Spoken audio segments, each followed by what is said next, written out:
500 rupees में 2 लोगों के साथ मैं बनारस में आज घूमने के लिए आया हूँ। मेरा पान 40 रुपये वाला, अब मेरे पास बचे हैं 410 रुपये। Hello guys, welcome back on हमारा ब्लॉग्स यूट्यूब चैनल। अभी मैं आ चुका हूँ वाराणसी और मेरे पास सिर्फ ये 500 रुपीज़ हैं और 500 रुपीज़ में 2 लोगों के साथ मैं बनारस में आज घूमने के लिए आया हूँ। ये मेरे भाई हैं सागर पांडे और आप मुझे तो जानते ही हैं। तो इस 500 रुपीज़ में क्या मैं पूरा बनारस घूम पाऊँगा? जो लोग दूर से आते हैं बोलते हैं बनारस में कितना पैसा लगेगा घूमने के लिए, तो आज की इस वीडियो में पूरा कंप्लीट इन्फॉर्मेशन देखने वाले हैं। और वीडियो के अंत में अगर ये वीडियो आपको पसंद आती है तो प्लीज़ हमारे चैनल को लाइक करना, शेयर करना एंड सब्सक्राइब करना। रेलवे स्टेशन से उतरने के बाद आपको रेलवे स्टेशन के पास से ऑटो नहीं लेना है, क्योंकि यहाँ पे जो ऑटो होते हैं वो बहुत ही ज़्यादा एक्सपेंसिव होते हैं। हम 2 लोग हैं और हमारे पास सिर्फ 500 रुपये है। हमको सस्ते में वाराणसी को घूमना है, तो हम रेलवे स्टेशन से हट जाएंगे और यहाँ से 100 मीटर बाहर चलेंगे और वहाँ से ऑटो कैच करेंगे। रेलवे स्टेशन मेरे वहाँ पीछे था और वहाँ से मैं 100 मीटर बाहर आ चुका हूँ और यहाँ पर ये फ्लाईओवर है, इसको आपको क्रॉस कर लेना है। और यहीं पर ये बेवफा चाय वाला, जूस वाला है। अगर यही ऑटो रिक्शा आप रेलवे स्टेशन के पास में लेते तो वहाँ पर आपको गदौलिया चौराहे पर जाना होता है। बनारस में उतरने के बाद आपको गदौलिया चौराहा जाना पड़ता है। और अगर आप ऑटो रिक्शा जस्ट रेलवे के बगल से लेते तो वहाँ पर आपको कम से कम 120 रुपये 2 लोगों के लिए देना पड़ता। इसीलिए आपको 100 मीटर क्रॉस करके फ्लाईओवर के इस पार आना है और वहाँ पर आपको 20 रुपये पर पर्सन के हिसाब से शेयरिंग ऑटो इस तरह से मिल जाएगा। तो 500 रुपये में से मेरे 40 रुपये अब तक खर्च हो चुके हैं और मैं चल रहा हूँ गदौलिया चौराहा।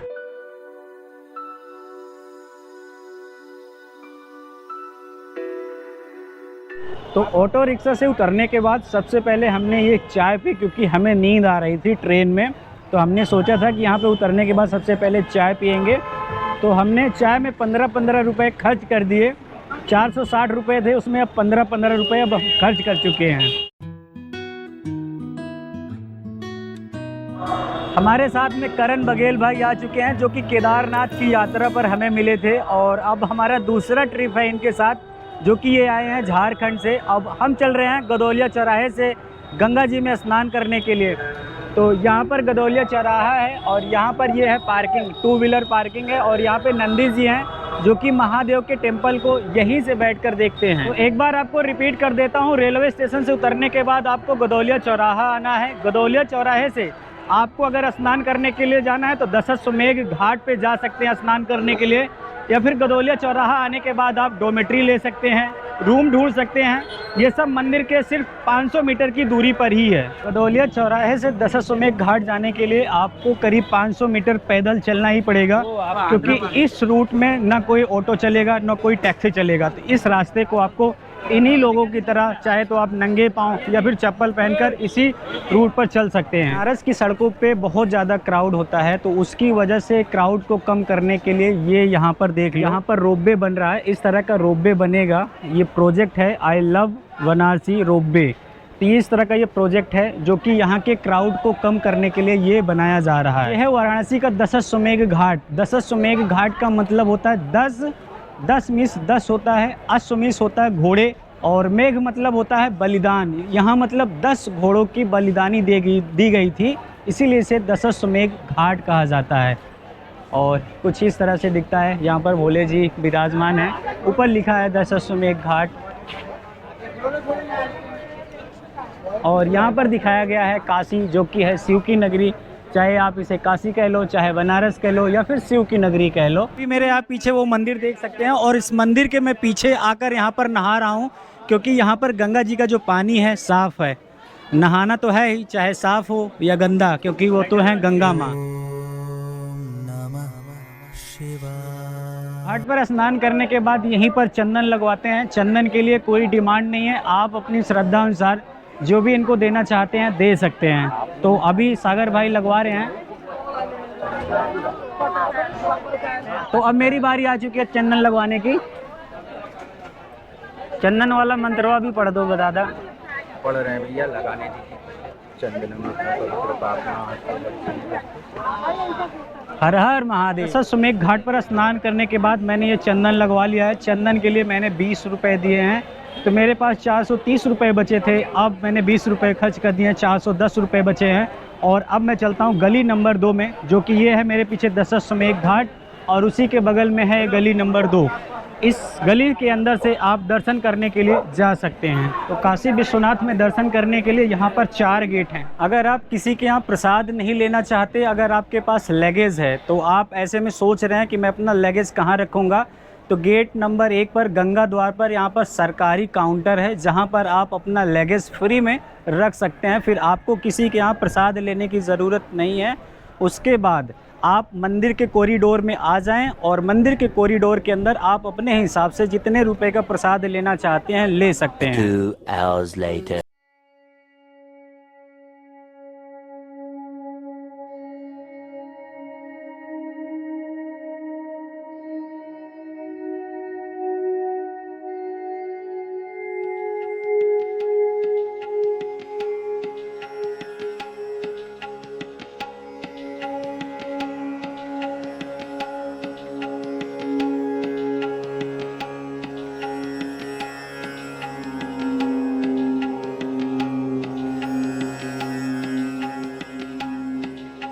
एक नंबर जो गेट है वो बंद कर दिया गया है। अगर आप यहाँ पर दर्शन करने के लिए आते हैं, तो जो लोग यहाँ पर फूल माला प्रसाद बेचते हैं, अगर आप उनसे कांटेक्ट करते हैं, तो आपको उनके यहाँ प्रसाद लेना पड़ेगा 250 रुपये का। और 250 रुपये का अगर आप प्रसाद लेते हो, तो वो आपको कहीं ना कहीं बीच में जुगाड़ करके लाइन में ला के लगा देते हैं।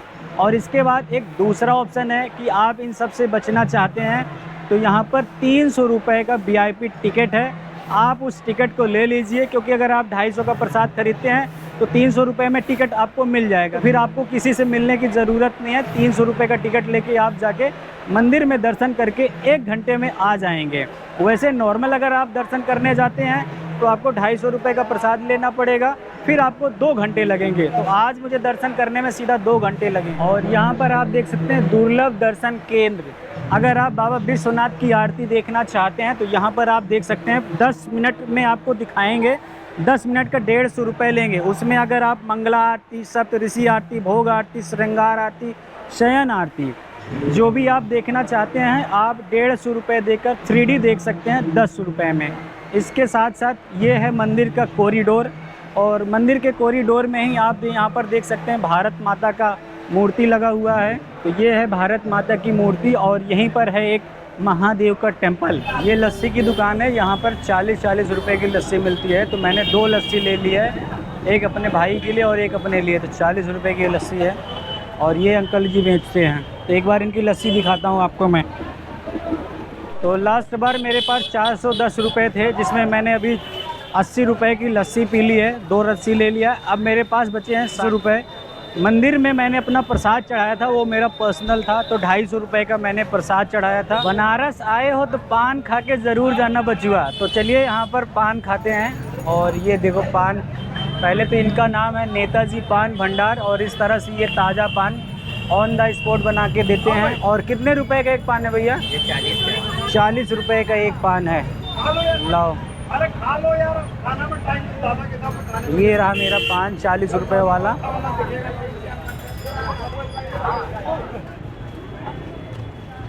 मज़ा आ गया भाई, मज़ा। तो 330 रुपये था, 80-80 रुपये के 3 पान ले लिए, टोटल 120 रुपये का। अब मेरे पास बचे हैं 210 रुपये, और अभी भी मैं आपको 210 रुपये बचा के बनारस में घुमा रहा हूँ। अब चलते हैं किसी और प्लेस पर घूमने के लिए।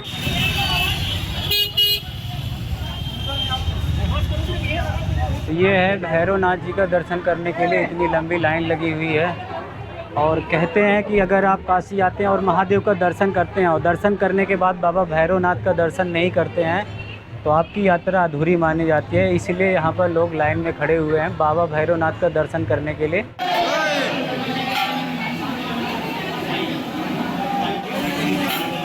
फाइनली हमारा भैरव जी का भी दर्शन हो गया है। भीड़ तो बहुत ज़्यादा थी, लेकिन जुगाड़ लगा के हमने किसी तरह से 10 मिनट में दर्शन जाके कर लिया है।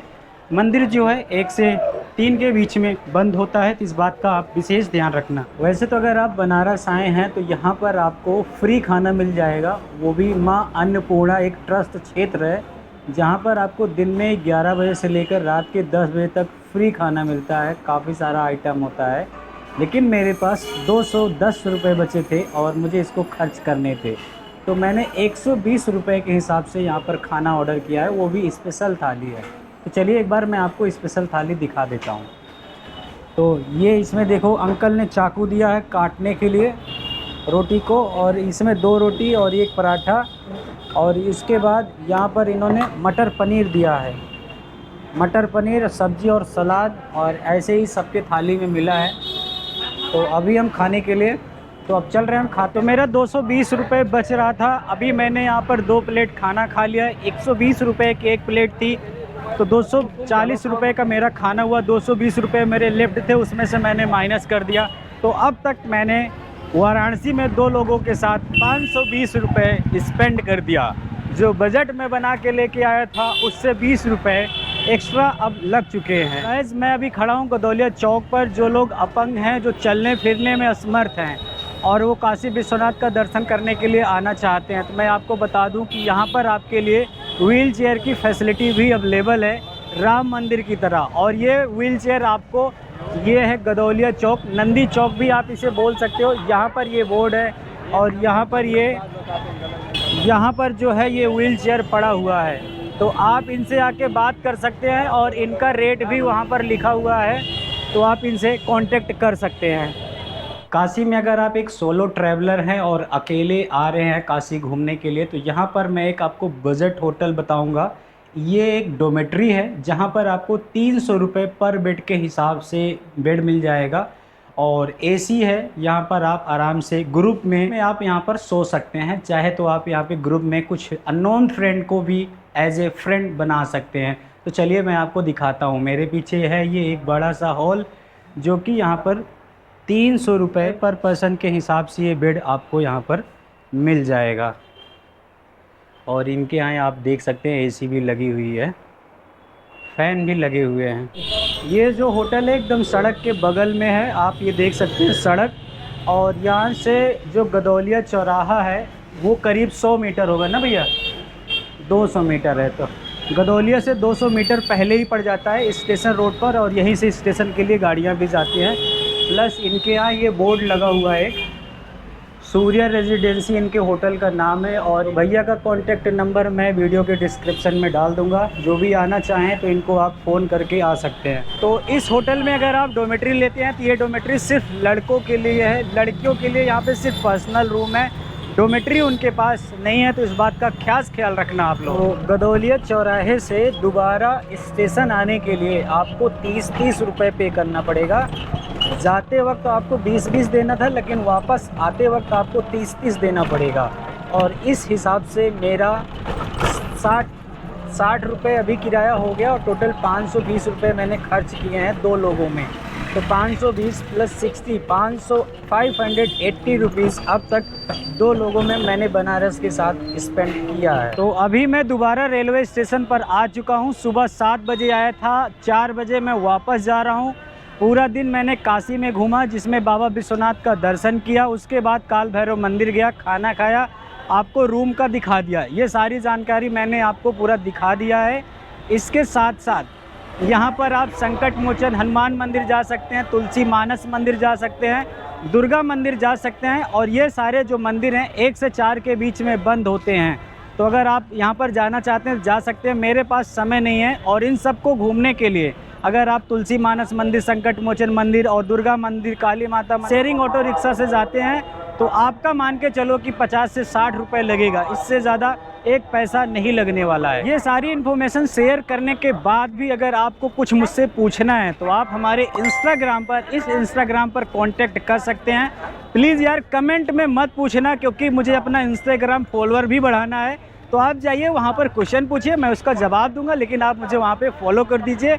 और ये वीडियो अगर आपको पसंद आती है तो हमारे चैनल को लाइक कर दीजिए, शेयर कर दीजिए, सब्सक्राइब कर दीजिए। हर हर महादेव।